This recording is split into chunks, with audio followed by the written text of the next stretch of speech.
Hello, I'm Dr. Anuj Chawla. I'm a foot and ankle specialist at Saksham Ortho. तो अब हम बात करेंगे इस वीडियो में कि फ्लैट फुट वाले पेशेंट्स में सिम्टम्स क्या होते हैं एडल्ट्स में, और उसके बाद उसको हम इवेल्युएट कैसे करते हैं। तो सबसे पहले देखा जाए तो मोस्ट कॉमन सिम्टम जो होता है पेशेंट का वो यही होता है कि पेशेंट का पैर जो है टेढ़ा पड़ रहा है, जिसकी वजह से पेशेंट को ऐसा लग रहा है कि वह जब चल रहा है तो वो inner aspect of the foot पे यहाँ पे ज्यादा प्रेशर दे रहा है, और उसकी वजह से उस वहां का जो जूता भी है वो इनर साइड से ज्यादा घिसने लग गया है।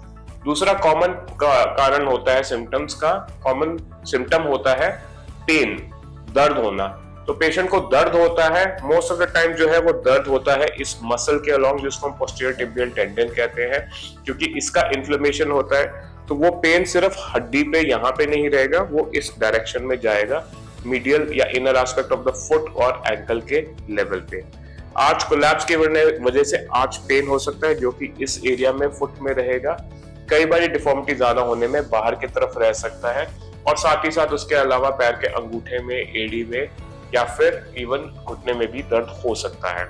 तो पेन सबसे ज्यादा कॉमन सिम्टम है इन पेशेंट्स का। दूसरी चीज आ जाती है स्वेलिंग। तो इन पेशेंट्स में कभी कभी जब टेंडन ज्यादा फूल जाता है, टेंडन में इन्फ्लेमेशन हो जाती है, तो इस एरिया में inner aspect of the foot में स्वेलिंग होती है, और कई बार पेशेंट को बाहर की तरफ भी स्वेलिंग हो सकती है। स्टिफनेस कभी कभी पेशेंट कंप्लेंट कर सकता है, या फिर जब डिफॉर्मिटी ज्यादा होगी और आर्थराइटिस हो गया है तो ऐसा लगता है कि जोड़ जो है वो जाम होने लग गया है। इस टाइम पे पेन का कैरेक्टर भी चेंज हो जाता है, तो वो आर्थराइटिस वाला पेन हो जाता है, जो कि जब फर्स्ट स्टेप लेते हैं तब होता है, और या फिर जब बहुत ज्यादा एक्टिविटी करते हैं तब तो ये पेन होता ही है। इसके अलावा पेशेंट्स को डिफॉर्मिटीज जो है वो फील होने लग जाती है, जैसे मैंने बताया फुट बाहर की तरफ जा रहा है या हील बाहर जा रहा है, तो उसकी वजह से ऐसा लगता है कि यहाँ की हड्डी ज्यादा प्रोमिनेंट हो गई है। कभी कभी वो डिफॉर्मिटी जो है पैर के अंगूठे में भी जा सकती है, और जैसे मैंने पहले भी बताया कि वो डिफॉर्मिटी घुटने में भी जा सकती है। नी आर्थराइटिस बहुत कॉमन है फ्लैट फुट के पेशेंट्स में, और बहुत बारी क्या किया जाता है कि नी आर्थराइटिस का लिए नी रिप्लेसमेंट हो जाता है, बट फ्लैट फुट का कभी भी कोई इलाज नहीं होता, क्योंकि उसकी अवेयरनेस ही बहुत ज्यादा कम है। तो ये सारी चीजें होगी सिम्टम्स।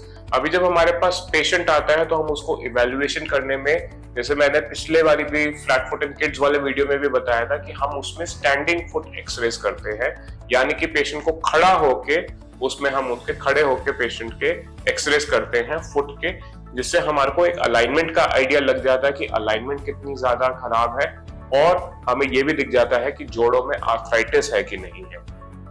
स्टैंडिंग एक्सरे करने के बाद जब हम और इवेल्युएट करते हैं तो फिर हम ये देखते हैं कि पेशेंट को कोई टेंडन का अगर प्रॉब्लम है तो कई बारी अल्ट्रासाउंड या इवन एमआरआई की जरूरत बहुत बारी इनमें पड़ती है, ये देखने के लिए कि टेंडन की क्या कंडीशन है, क्या क्वालिटी है, जॉइंट की क्या कंडीशन है, जॉइंट में आर्थराइटिस है कि नहीं है, और लिगामेंट जो कि स्पेशली स्प्रिंग लिगामेंट होता है उसमें क्या इश्यू है, क्या वो भी खराब हो गया या वो भी पतला होके एटीन्यूएट हो गया, तो हमारे को उसका भी ट्रीटमेंट करना पड़ेगा।